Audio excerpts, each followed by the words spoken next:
Olá, bom dia. Que a paz esteja reinando em você, no seu coração, na sua família. Bem, vamos dar prosseguimento aos nossos estudos sobre escatologia, que é um tema muito complexo, né? Como já foi falado. Mas eu queria trazer mais um pouco sobre a questão dos judeus, do cumprimento dessa profecia de Daniel, né? Que capítulo 9 fala sobre as 70 semanas. Nós já vimos que 69 semanas foram cumpridas até Jesus. Ali houve sim então um interrompimento dessas semanas. E resta apenas uma, a última semana, a 70ª semana de Daniel. Essa 70ª a gente vai falar com mais detalhes um pouco à frente, mas é uma semana onde se intitula que haverá uma grande tribulação para Israel, né, para o povo judeu, para Jerusalém, mas também para toda a humanidade. A humanidade toda vai sofrer um grande período de pestes, de violências, de fomes, guerras, enfim, algo terrível vai acontecer. Porém, isso é para tratar com o povo de Israel. E para tratar com o povo de Israel, né, depois do ano 70 depois de Cristo, nós vimos o povo judeu sendo espalhado pela face da terra. O povo judeu sendo disperso e vivendo então em grupos, em regiões distintas por toda a terra. Isso cumprindo também a profecia lá de Ezequiel 37.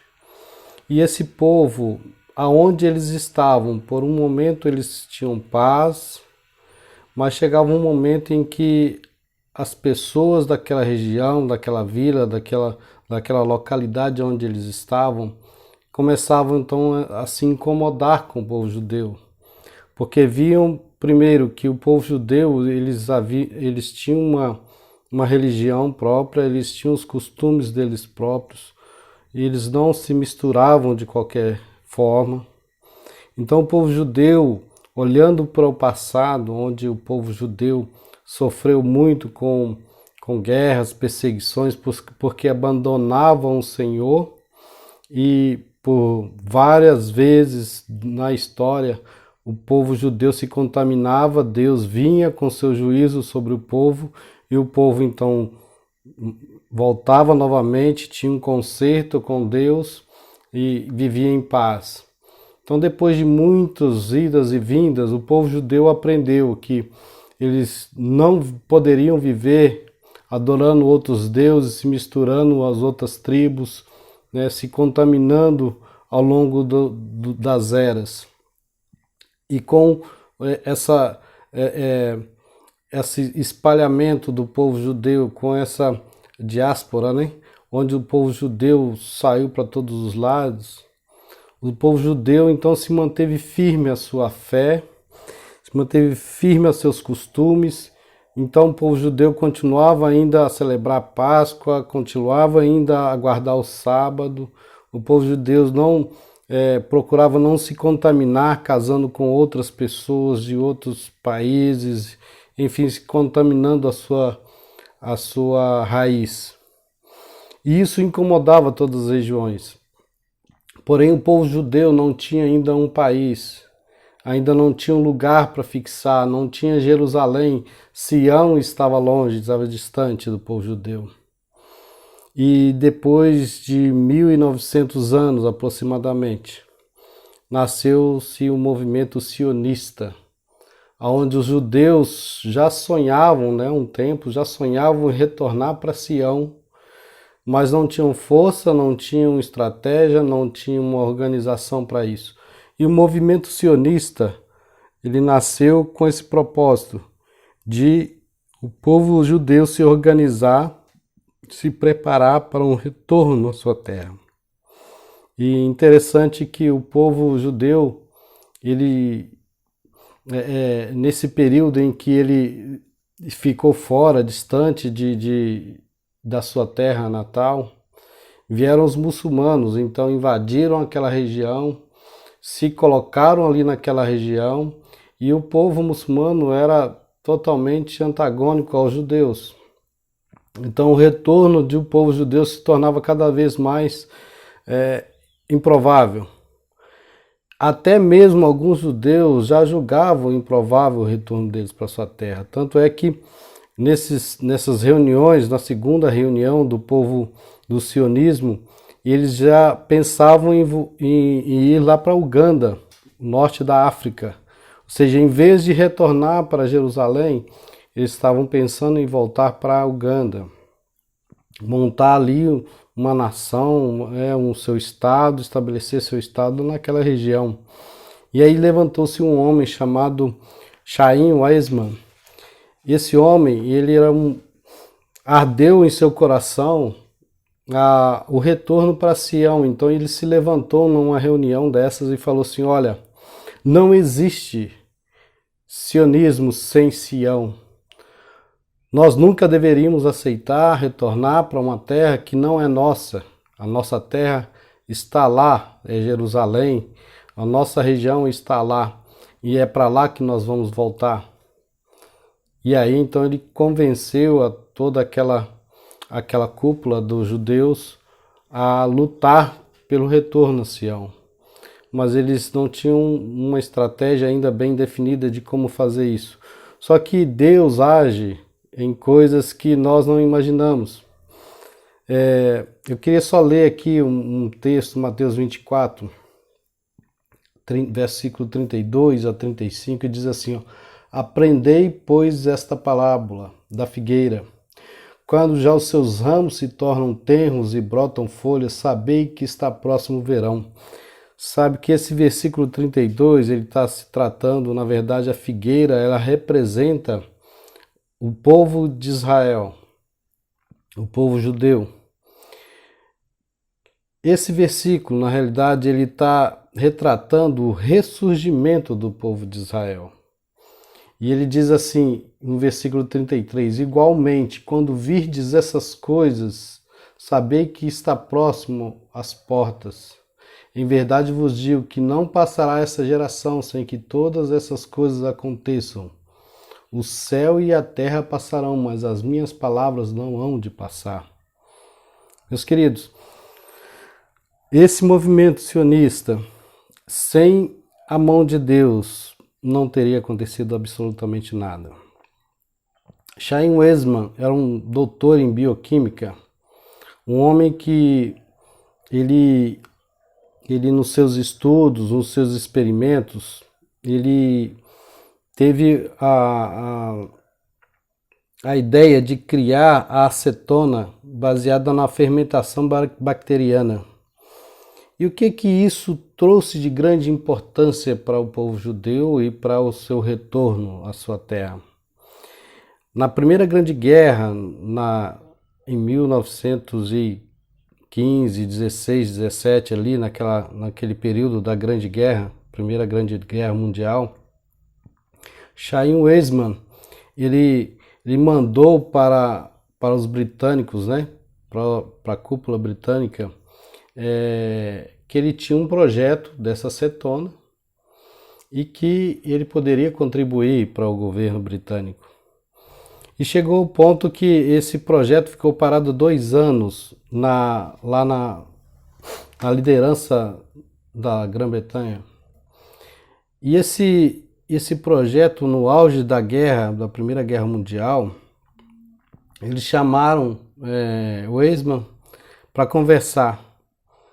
Churchill chamou Weizmann e falou assim: vem cá, eu vou ser direto, você consegue produzir acetona em larga escala?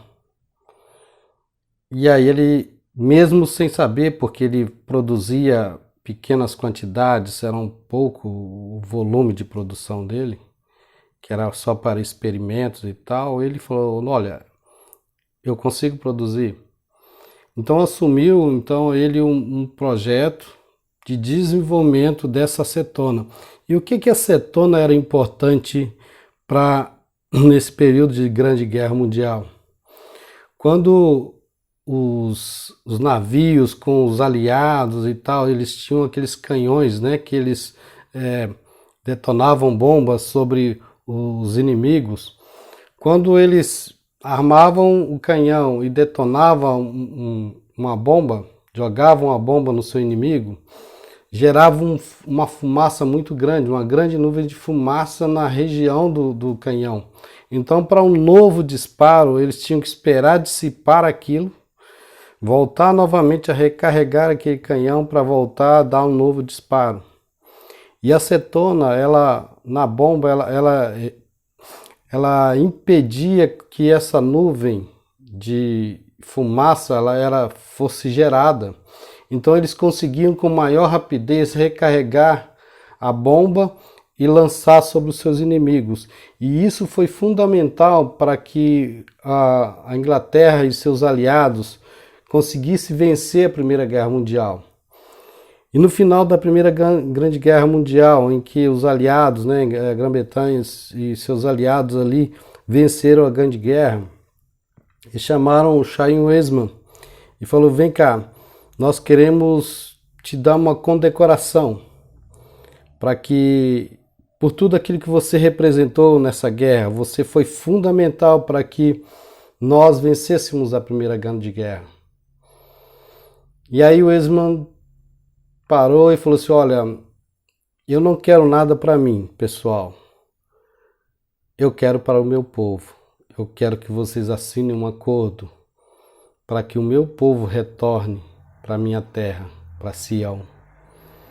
E ali então foi assinado o primeiro acordo. Só que a assinatura de um acordo não é suficiente para que um povo retorne para sua terra, para que um povo chegue e conquiste um lugar. O Weizmann sabia disso. Para que Sião fosse realmente repovoada, judeus eram necessários voltar para sua terra, fixar moradias, estabelecer seu parlamento, estabelecer universidades, escolas, enfim, indústrias, plantações, cultivar a terra. Não um assinado de um tratado não era o suficiente, por mais que tivesse a sua importância. E aí continuou-se então a luta ainda de Weizmann para que o povo judeu retornasse para sua terra. E havia ainda uma luta dentro dos próprios judeus para que não seria mais necessário aquilo para algum grupo de judeus. Segundo eles, terminando a guerra, agora nós vamos ter paz, não tem necessidade da gente voltar para aquela terra. Porque lá ainda teria que cultivar, teria que voltar a estabelecer um lugar, um território e tal. A luta seria muito grande. Mas em 1948, resumindo a conversa, em 1948, depois de uma grande perseguição feita pelos nazistas aos judeus, onde milhares de judeus foram mortos. Olha a coincidência, parece uma coincidência. Os judeus, quando eles saíram da sua terra, milhares de judeus foram mortos. Milhares, milhões de judeus foram mortos. E para retornar para sua terra, milhões de judeus tiveram que ser mortos, para eles entenderem: não há segurança em qualquer lugar. Nós não vamos ter segurança perambulando por países, por nações onde as leis não são nossas, onde a cultura não é nossa. Nós precisamos retornar para Sião. E aí então, em 1948, é decretado pelo parlamento a nação de Israel. O Estado de Israel é declarado. Ben-Gurion levanta então no meio do parlamento, que foi constituído ali às pressas, e decretou então o Estado de Israel. Meus queridos, como no dia seguinte, um exército grande de palestinos, de muçulmanos, vieram com muita fúria. Milhões de muçulmanos vieram em guerra num país recém-criado. e Israel venceu a batalha de forma assim miraculosa. Só a mão de Deus para fazer isso. Um país em que não tinha ainda uma estrutura de exército, não tinha armamento suficiente, não tinha aviões, não tinha grandes equipamentos de guerra. Venceu a guerra contra nações em que estavam bem estruturadas, com tanques, com aviões de guerra, com exércitos já treinados, estabelecidos. Israel venceu. Meus queridos, vocês acham que foi só Israel que venceu? Não, a mão de Deus estava ali. A figueira, conforme fala lá em Mateus 24:32, ela brotou ali. Ela começou então a criar seus ramos, começou então a ficar terra. Ezequiel 37, cumprindo nos nossos dias. O que eu vejo de grande nisso tudo, queridos? Quando lá em Mateus 24 também, vou ler um trecho pequeno aqui. No versículo 37 diz assim: como foi nos dias de Noé, assim será também a vinda do Filho do Homem. Tem diversas interpretações, eu queria trazer algo que Deus colocou no meu coração hoje pela manhã.